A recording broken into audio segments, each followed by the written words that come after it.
جی بالکل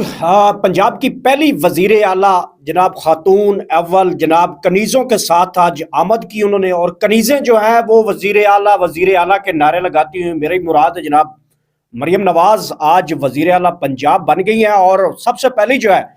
وہ سلامی دی گئی ہے عمران ریاض کی گرفتاری کے ساتھ۔ یہ کس نے کا انکشاف ہے، اس کے اوپر بات کریں گے۔ آئی ایم ایف کو خط عمران خان لکھنے کے اوپر غور کر رہے ہیں، یہ کس حد تک خطرناک ہو سکتا ہے، اس کے اوپر بات کریں گے۔ الیکشن کمیشن میں مخصوص نشستیں ابھی تک سنی اتحاد کونسل کو نہیں ملی، یہ کیا وجہ ہو سکتی ہے، اس کے اوپر بات کریں گے۔ اور پی ٹی آئی کی تمام درخواستیں جو وہ الیکشن کمیشن نے خارج کر دی ہیں، مطلب کوئی ان سے رہنمائی نہیں لی گئی اور خارج کر دیں گے، اس کے اوپر بھی بات کریں گے۔ پی ٹی آئی کی طرف سے ایک بڑی چال جو سپریم کورٹ کی چلی گئی ہے وہ سب سے کے لیے خطرناک ثابت ہوگی۔ اور آنے والے وقت میں پاکستان تحریک انصاف ہو، جمعیت علماء اسلام ہو، جماعت اسلامی ہو، ٹی ایل پی ہو، وحدت مسلمین ہو، ان تمام جماعتیں جو ہے وہ روڈ پلان جو ہے وہ تیار شروع کر دیا ہے۔ یہ ڈیٹ کب آ رہی ہے اور کب یہ تمام جماعتیں اکٹھی ہو کر اسلام آباد کا رخ کریں گی، ان تمام چیزوں کے اوپر بات کریں گے۔ آج سب سے پہلے جو بات ہے وہ مریم نواز کی ہے۔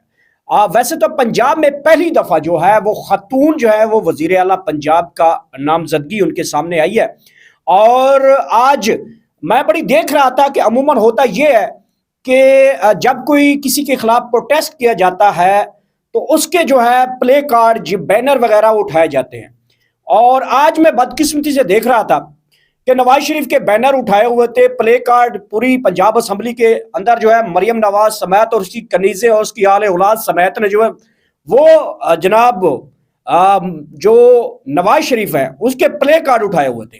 اور ساتھ ہی وہ چور چور کے نعرے لگا رہے تھے۔ اب یہ بات تو میں ان سے عقل سے دنگ رہ جاتی ہے، جب بھی کسی کے خلاف پروٹیسٹ کیا جاتا ہے تو اس کی تصویریں جو ہوتی ہیں نا یا پلے کارڈ ہوتے ہیں تو عموماً اس کی تصویریں اٹھا کر اس کی خلاف پروٹیسٹ کیا جاتا ہے۔ ہم نے دیکھا بھی ماضی میں مریم نواز نے ججز کے خلاف جب پروٹیسٹ کروائے تھے تو وہ ججز جو مظاہر نقوی ہے، اعجاز الحسن ہے، تو ان کی تصویریں جو ہے وہ جلسوں میں اسی طرح پلے کارڈ پہ اٹھا کر ان کے خلاف نعرے بازی کی گئی۔ تو آج مریم نے اپنے پاپا کے خلاف تقریباً خود ہی جو ہے وہ نعرے بازی کروائی۔ بہرحال وہ نام جو ہے عمران خان کا یوز ہو رہا تھا، لیکن جو اس میں پکچر نظر آ رہی تھی وہ ایسا لگ رہا تھا کہ جیسے نواز شریف کو اس کی بیٹی خود جو ہے وہ چور چور چور چور کہتی ہوئی نظر آ رہی تھی۔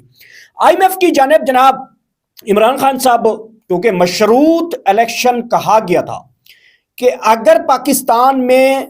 Free and fair transparent election ہوگا تو جو پاکستان تحریک انصاف کی جو ایک مشروط رکھی گئی تھی، مطلب شرط رکھی گئی تھی آئی ایم ایف کے ساتھ، اگر ایسا نہیں ہوگا تو تیسری شرط جو ہے وہ آئی ایم ایف نے خود کہا تھا کہ میں وہ تیسری جو قسط ہے وہ نہیں دوں گا۔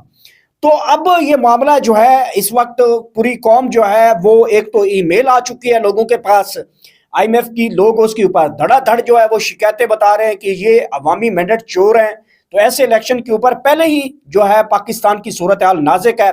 اگر آئی ایم ایف تیسری قسط نہیں دیتا تو خدا نہ خواستہ اس ملک کو ڈیفالٹ کی طرف جانا پڑ سکتا ہے۔ تو یہ عمران خان صاحب نے کیوں کھیلی ہے چال، ایسا کیوں کرنا پڑا، یہ عمران خان صاحب بھی بہتر جواب دے سکتے ہیں۔ الیکشن کمیشن نے تاحال ابھی تک سنی اتحاد کونسل کی جو نشستیں جس میں پاکستان تحریک انصاف، وحدت مسلمین اور دیگر جماعتیں جو ہیں وہ اس میں جو ہے الحاق کیا تھا، ابھی تک الیکشن کمیشن کا کوئی موڈ نہیں ہے ان کو کسی صورت میں الیکشن کمیشن پاکستان تحریک انصاف کو ایک بھی لفظ جو ہے انصاف وہ بھی لکھنے کے قائل نہیں ہے۔ یہ صورتحال ہے اس وقت پاکستان الیکشن کمیشن کی، اور پاکستان الیکشن کمیشن اس وقت ایک باندی بن کر، ایک جو ہے وہ مسلم لیگ نون کی باندی بن کر جو ہے وہ فیصلے دے ہی جا رہا ہے۔ اب ہونا کیا ہے، الیکشن کمیشن کا آخر کار یہ کہاں پہ اس کا علاج ہونا ہے، علاج مولانا فضل الرحمان کے پاس ہے، یہ بھی میں بتا دوں۔ اور آنے والے کچھ دنوں میں چیف الیکشن کمیشن اس کے اوپر اپنے موقف کے پیچھے ہٹیں گے، اور بہت بڑا طوفان برپا ہوگا کہ مسلم لیگ نون کی جو سیٹیں ہیں وہ 17 رہ جائیں گی، اور پنجاب میں ان کی 30 سے 40 سیٹیں بنتی ہیں وہ رہ جائیں گی۔ یہ کچھ دنوں کی دوری ہے، کچھ مہینوں کی دوری نہیں ہے، کچھ دنوں کی دوری ہو سکتی ہے۔ اچھا جی، اس کے بعد ابھی تک تاحال جو ہے سنی اتحاد کونسل کو پاکستان تحریک انصاف جس میں ضم ہوئی اس کو ابھی تک فیصلہ نہیں ہو سکا، جبکہ آج آخری دن تھا فیصلہ سنانے کا، نہیں ہو سکا۔ کل ہفتہ اتوار ہے، بند ہے، سوموار تک یہ معاملہ لٹکتا ہوا نظر آ رہا ہے۔